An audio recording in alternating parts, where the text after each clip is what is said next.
Hello guys, welcome back to my YouTube channel study with Jyoti. तो आपने last videos में देखा होगा कि हमने मल्टीप्लिकेशन थ्योरम करी थी, राइट। एंड कंडीशनल प्रोबेबिलिटी करी थी, बेस थ्योरम करी है, फिर उसके बाद ज्योमेट्रिकल प्रोबेबिलिटी करी है। बट आज हम करने वाले हैं जो हमारा एक दो टॉपिक मतलब छूट गए थे वहां पे मल्टीप्लिकेशन थ्योरम के साथ में। तो मतलब कमेंट्स में आई कि आप ये वाली वीडियोस भी कराओ, तो इसलिए मैंने सोचा कि करा ही देते हैं फिर ये एक्सटेंशन ऑफ मल्टीप्लिकेशन थ्योरम और probability to n events and two, मतलब जो सेकंड प्रोबेबिलिटी है वो कौन सी है, टू एन इंडिपेंडेंट इवेंट्स। तो वो हम दूसरे मतलब नेक्स्ट लेक्चर में करेंगे। बट आज हम करने वाले हैं ओनली एन इवेंट्स के लिए, मतलब कि इसमें इंडिपेंडेंट इवेंट्स नहीं होंगे हमारे पास, ओनली एन इवेंट्स होंगे। ठीक है। तो multiplication theorem of probability to n events तो आपको पता ही है कि क्या होती है। तो फॉर्मूला मैं यहाँ पे बता देती हूँ, आप कंप्लीट वीडियो मैं डिस्क्रिप्शन में लिंक दे दूंगी, आप वहां से जाके देख सकते हो।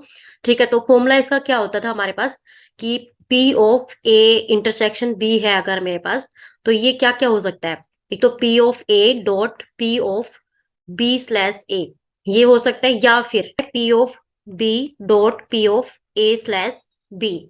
ठीक है। तो ये हमारे पास दो फॉर्मूलाज थे मल्टीप्लीकेशन थ्योरम ऑफ प्रोबेबिलिटी। ठीक है। बट अब हम पढ़ रहे हैं क्या, मल्टीप्लीकेशन मतलब एक्सटेंशन पढ़ रहे हैं मल्टीप्लीकेशन थ्योरम की of probability to n events. तो एक्सटेंशन का मतलब जैसे मैंने एडिशनल थ्योरम में एक्सप्लेन किया था कि एक्सटेंशन अगर हम कर देते हैं एडिशनल थ्योरम की, कहाँ तक, टू एन इवेंट्स।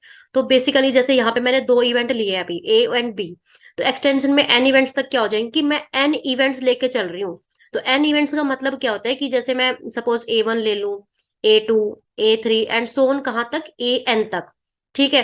तो इसकी प्रोबेबिलिटी मतलब क्या होगी, मतलब कि मल्टीप्लिकेशन थ्योरम अगर हम इस पे अप्लाई कर देते तो इसकी प्रोबेबिलिटी क्या होगी, तो वो हम यहाँ पे निकालेंगे। तो चलो अब स्टार्ट करते हैं इसकी थ्योरम मतलब पढ़ना, फिर उसका हम प्रूव करेंगे। ओके। तो गाइज यहाँ पे देखो स्टेटमेंट ऑफ द थ्योरम।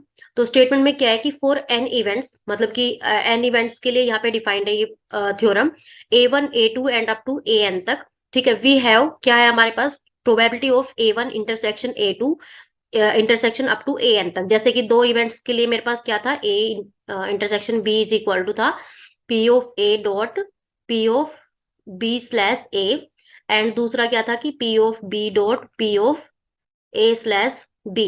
ठीक है। ये था मेरा दो इवेंट्स के लिए। बट अभी मुझे देखना है क्या, एन इवेंट्स के लिए। तो मेरे पास क्या हो जाएगा, जैसे यहाँ पे आप देख पा रहे हो कि P of A intersection B है, तो अगर मैं पी ऑफ ए लेती हूँ तो ए ही मेरा यहाँ पे डिवाइड में आएगा, मतलब बाद में आएगा। ठीक है। अगर मैं पी ऑफ बी यहाँ पे बी लेती हूँ तो यहाँ पे बी बाद में आएगा।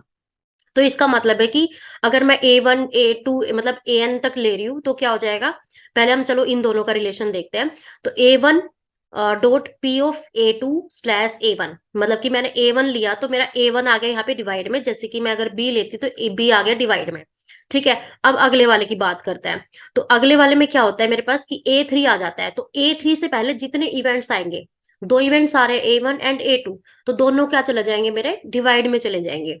और ए थ्री मेरा आ जाएगा ऊपर, मतलब कि बेसिकली पी ऑफ क्या हो जाएगा मेरा, A one intersection A two and P of A three divided by A one intersection A two. ये मैं आपको अभी आगे बताऊंगी अगर हम तीन इवेंट्स के लिए लेके चलते हैं। तो मतलब कि इससे पहले मेरा ये आ रहा होगा और इसको हमने सोल्व करके जस्ट ये लिखा है। ठीक है। तो इन टू में मेरा ये कहां तक चला जाएगा, एन तक चला जाएगा, और एन माइनस वन जितनी भी मेरी एन से पहले वाली जो टर्म्स होगी वो मेरी कहाँ पे आ जाएगी, इसके डिवाइड में, जैसे ये यहाँ पे लिखा हुआ है। तो ये बेसिकली मुझे क्या करना है, प्रूव करना है। ठीक है। ये हमारी स्टेटमेंट होती है कि अगर हम एक्सटेंशन कर देते हैं मल्टीप्लिकेशन थ्योरम की एन इवेंट्स के लिए, तो ये मेरे पास होती है थ्योरम, मतलब कि एक मैथमेटिकल एक्सप्रेशन हम बोल सकते हैं कि जहां पे वेयर मतलब P of A I slash P of I मतलब A J intersection A K intersection up to A one represents the conditional probability of the event AI given that the event AJ AK and up to AL have already happened। ठीक है। इसका मतलब है कि ये मेरा मतलब already मतलब हो चुका है। तो ऑलरेडी हैपेंड का मतलब है कि जैसे ये जो स्लैश के बाद होगा ये मेरा हमेशा गिवन होगा। ठीक है। तो ये मतलब यहाँ पे है, तो कंडीशनल प्रोबेबिलिटी की लिंक भी मैं यहाँ पे डाल दूंगी, तो वो भी आप देख सकते हो। ओके। तो अब चलते हैं नेक्स्ट उस पे स्लाइड पे, तो कि मतलब इसका प्रूफ हम कैसे स्टार्ट करेंगे वो देख लेते हैं। ओके। तो यहाँ पे गाइस देखो मेरा प्रूफ है। तो पहले मैं देख लेती हूँ रिजल्ट दो इवेंट्स के लिए। तो मतलब for two events A one and A two, मैं यहाँ पे ए एंड बी की जगह A one and A two ले लेती हूँ। ठीक है। तो सेम रिजल्ट तो मेरा वही रहेगा कि P of A one intersection A two is equal to क्या हो जाएगा, पी ऑफ ए वन। अगर मैंने यहाँ पे ए वन लिया तो ए वन यहाँ पे क्या हो जाएगा, डिवाइड में, तो मतलब कि P of A two slash A one. ठीक है। एंड अगर मैं 3 इवेंट्स के लिए लेके चलती हूँ तो 3 इवेंट्स के लिए क्या हो जाएगा मेरा, P of A one intersection A two intersection A three. जैसे मैंने यहाँ पे 2 इवेंट के लिए लिया था, राइट। अब मैं 3 इवेंट्स के लिए लेती हूँ, मेरे पास क्या हो जाएगा फिर, मैं मतलब अभी सोल्व करेंगे इसे हम, बट अभी आप देख सकते हो कि इसको मैं कैसे लिख सकती हूँ कि P of A one intersection A two intersection A three. इसको मैं ऐसे भी ले सकती हूँ कि एक बार इन दोनों को कंबाइन कर लूँ ऐसे, या फिर मैं ऐसे भी ले सकती हूँ इन दोनों को कंबाइन कर लूँ। बट अभी मैंने यहाँ पे कर लिया है कि ए वन और ए टू को कंबाइन कर लिया है, और ए थ्री। तो यहाँ पे मैंने एसोसिएटिव लो लगाया है यहाँ पे, तो उससे कोई फर्क नहीं पड़ता क्योंकि रिजल्ट तो मेरे सेम ही रहेंगे ये। ठीक है, जस्ट सोल्व करने के लिए मैंने यहाँ पे ये लगा लिया एसोसिएटिव लो। ठीक है, तो ये भी आपको पता होगा, इसकी वीडियो मैं डाल चुकी हूँ मतलब ऑलरेडी। ठीक है, तो गाइज तो यहाँ पे आप देखो, अब ए वन और ए टू है, ठीक है, और यहाँ पे ए थ्री है। तो अब सपोज मैं इसको पूरा एक इवेंट मान लेती हूँ और इसको मैं एक सेकंड इवेंट मान लेती हूँ। तो इसके अकॉर्डिंग मेरा मतलब मल्टीप्लीकेशन थ्योरम जो 2 इवेंट्स के लिए थी उसके अकॉर्डिंग मेरा क्या हो जाएगा, अगर मैं ये वाली थ्योरम लगाती हूँ।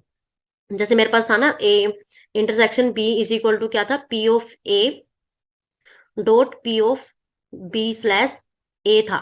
ठीक है, तो अगर मैं इसको पूरे को ए मान लेती हूँ और इसको मैं बी मान लेती हूँ तो क्या हो जाएगा, पी ऑफ ए। तो पी ऑफ ए का मतलब कि P of A one intersection A two, क्योंकि ए यहाँ पे मेरा ये है। ठीक है, डॉट मतलब कि मल्टीप्लाई में आ जाएगा मेरा P of B slash A. तो बी यहाँ पे कितना है, ए थ्री। तो A three slash A one intersection A two, because ये मेरा क्या है, ए और ये क्या है, बी। मतलब जस्ट मैंने अजम्पशन माने है ये वाली। ठीक है, तो अब हम नेक्स्ट स्टेप में मूव करते हैं। तो अब ये तो यहाँ पे तो मेरा और कुछ हो नहीं सकता, तो बट ये मेरा और थोड़ा मतलब सोल्व हो सकता है, क्योंकि यहाँ पे ए वन इंटरसेक्शन ए टू और यहाँ पे मैं 2 इवेंट्स वाली मल्टीप्लीकेशन थ्योरम लगा सकती हूँ, जो कि मेरा ये वाला रिजल्ट आ जाएगा। ठीक है, तो गाइस इस तरह से हम ये वाला प्रूफ जो है वो कंसिडर करेंगे। तो अब हम देख सकते हैं कि जो मल्टीप्लीकेशन थ्योरम है वेरी वो, अगर हम n इज इक्वल टू 2 लेते हैं, ठीक है, n इज इक्वल टू 2 लेते हैं तो उसके लिए भी ये ट्रू हो गया। अगर हम n इज इक्वल टू 3 लेते हैं तो उसके लिए भी यहां से ये ट्रू हो गया। ठीक है, तो हम बोल सकते हैं कि we can clearly see that this theorem is true for n is equal to 2 and n is equal to 3। ठीक है, तो आई होप आपको यहां तक तो बिल्कुल क्लियर हो गया होगा लेक्चर। अब हम देखते हैं कि अगर हम n is equal to k के लिए लेके चलते हैं, ठीक है, तो जैसे हम वो देखते थे ना मैथमेटिकल इंडक्शन वाली जो प्रोबेबिलिटी होती थी हमारी, प्रिंसिपल ऑफ मैथमेटिकल इंडक्शन, ठीक है, जो हमारा पीएमआई होता था 11th क्लास में। तो वो वाला हम यहाँ पे मतलब लगा रहे रिजल्ट पीएमआई के थ्रू। ठीक है, तो वो वाला हम यहाँ पे अप्लाई करके कि पहले हमने n इज इक्वल टू 1 के लिए देख लिया, 2 के लिए देख लिया। 1 के लिए तो मतलब क्या ही होगा, सेम ही हो जाएगा वो तो। n इज इक्वल टू 2 के लिए देख लिया, फिर 3 के लिए देख लिया। अब हम n is equal to k के लिए देखेंगे कि रिजल्ट अगर n is equal to k के लिए ट्रू है तो obviously n is equal to k plus 1 के लिए भी ट्रू हो जाएगा। ठीक है, तो यहाँ पे देखो, अब हम देखते हैं n is equal to k के लिए। तो गाइज यहाँ पे देखो, now let us consider that this theorem is true for n is equal to k such that. तो अगर हम n is equal to k के लिए देखेंगे तो यहाँ पे क्या हो जाएगा मेरा, p of a one intersection a two intersection up to कहाँ तक जा रहा है, ये k तक जा रहा है। तो k के लिए भी मेरा रिजल्ट कैसे हो जाएगा, जैसे यहाँ पे था मेरा पहले कि अगर मैं 3 इवेंट्स के लिए लेके चलती हूँ तो क्या हो जाएगा, p ऑफ a वन, फिर p of a two divided by मतलब a वन, ठीक है, फिर p of a three divide by जो भी पहले था इसके, मतलब ए वन ए टू का इंटरसेक्शन आ जाएगा। अब अगर मैं 4 के लिए देखूंगी तो 4 के लिए भी मेरे पास क्या हो जाएगा, ये P of A four divided by A one intersection A two intersection A three. ठीक है, तो इसी तरीके से मैंने ये वाला एक्सप्रेशन यहाँ पे लिखा है कि पी ऑफ ए वन, फिर P of A two slash A one, ठीक है, फिर P of A three slash A one intersection A two हो जाएगा। इसके बाद कभी अगर हम देखें तो जैसे मैंने अभी बताया आपको, A four slash A one intersection A two intersection A three हो जाएगा। ठीक है, इस तरीके से मेरा चलता जाएगा और कहाँ तक जाएगा, ये के तक जाएगा। तो के तक जाने से पहले, के तक जाएगा जैसे ये, जैसे मैं यहाँ पे पी ऑफ ए के लिखती हूँ तो ये क्या हो जाएगा, P of A one intersection A two कहाँ तक जाएगा ये, अब ये जैसे यहाँ पे आप देख पा रहे हो कि यहाँ पे 4 लिया तो यहाँ पे 3 तक जा रहा है ये डिवाइड के बाद। ठीक है, तो अगर मैं के लूंगी तो के में से भी आप एक माइनस करोगे, राइट, तो ये क्या हो जाएगा, ये कहाँ तक जाएगा मेरा, ए के माइनस 1। ओके, तो इस तरीके से मैं आप देख सकती हूँ कि जो ये वाला जो रिजल्ट है मेरा जो मैंने अभी आपको बताया ठीक है, तो ये मेरा क्या हो जाएगा, n इज इक्वल टू के लिए भी मेरा ये ट्रू हो जाएगा। तो अब मैं देखती हूँ कि n इज इक्वल टू अगर मैं k+1 लेती हूँ, ठीक है, तो उसके लिए मेरा क्या रिजल्ट रहता है। तो गाइज यहाँ पे देखो, now for n is equal to k+1, तो k+1 के लिए सिंपली क्या हो जाएगा कि a1 intersection a2 intersection a के इंटरसेक्शन a k+1, मतलब कि इन सबको मैंने कंबाइन कर लिया, जैसे मैंने a1 intersection a2 intersection a3 के लिए किया था कि इन दोनों को कंबाइन कर लिया, फिर इन पे मल्टीप्लीकेशन थ्योरम लगा दी। ठीक है, सिमिलरली अगर मैं k+1 तक ले रही हूँ तो लास्ट वाले को मैं अलग रख लूंगी और सबको कंबाइन करके मल्टीप्लीकेशन थ्योरम लगा दूंगी। तो इसमें मल्टीप्लीकेशन थ्योरम अप्लाई करोगे तो ये वाला मेरा पूरा हो जाएगा P ऑफ A। ठीक है, मतलब अगर मैं इस वाले को पूरे को A मानती हूँ तो मतलब डॉट P ऑफ क्या हो जाएगा मेरा B/A। तो B यहाँ पे क्या है, A k+1, तो A k+1 डिवाइड बाय मेरा पूरा जो A एक्सप्रेशन था, A मेरा था A1 A2, मतलब इंटरसेक्शन A K तक जा रहा था, तो मेरा पूरा आ जाएगा डिवाइड में। ठीक है, जैसे मैंने यहाँ पे बताया भी कि ये वाले हम थ्योरम अप्लाई कर रहे हैं।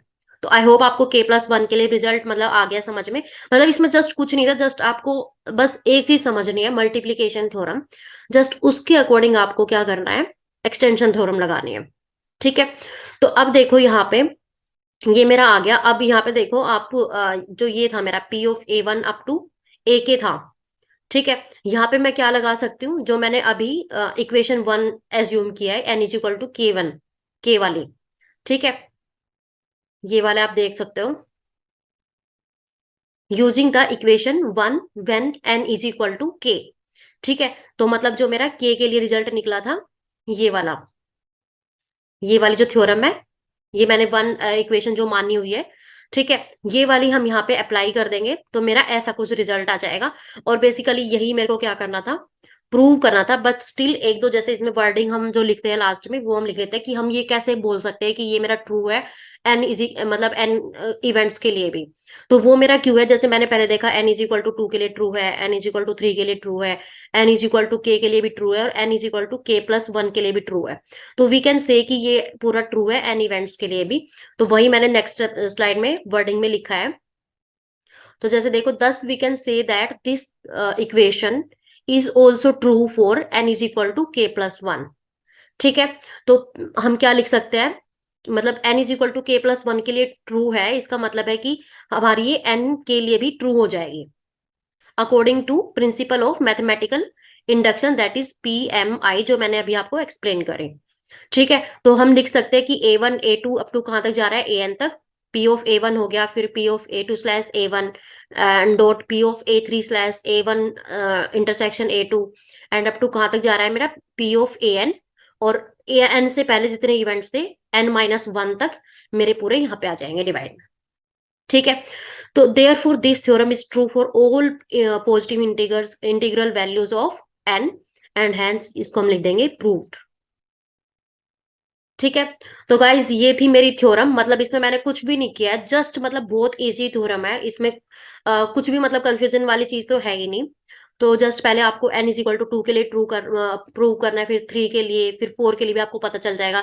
जस्ट आपको n इक्वल टू 2 एंड 3, उसके बाद n is equal to k के लिए लिख दोगे, फिर k+1 के लिए, एंड उसके बाद जस्ट एक दो लाइन लिखनी है आपको सिंपली, मतलब जस्ट समझने की बात है, फिर आप लिख तो अपने आप ही दोगे। ठीक है, so yeah guys, that's all from my side, and if you face any doubts then you can comment in the comment section. Okay, so yeah guys, thank you so much for watching, मिलते हैं next video में, till then bye bye, take care.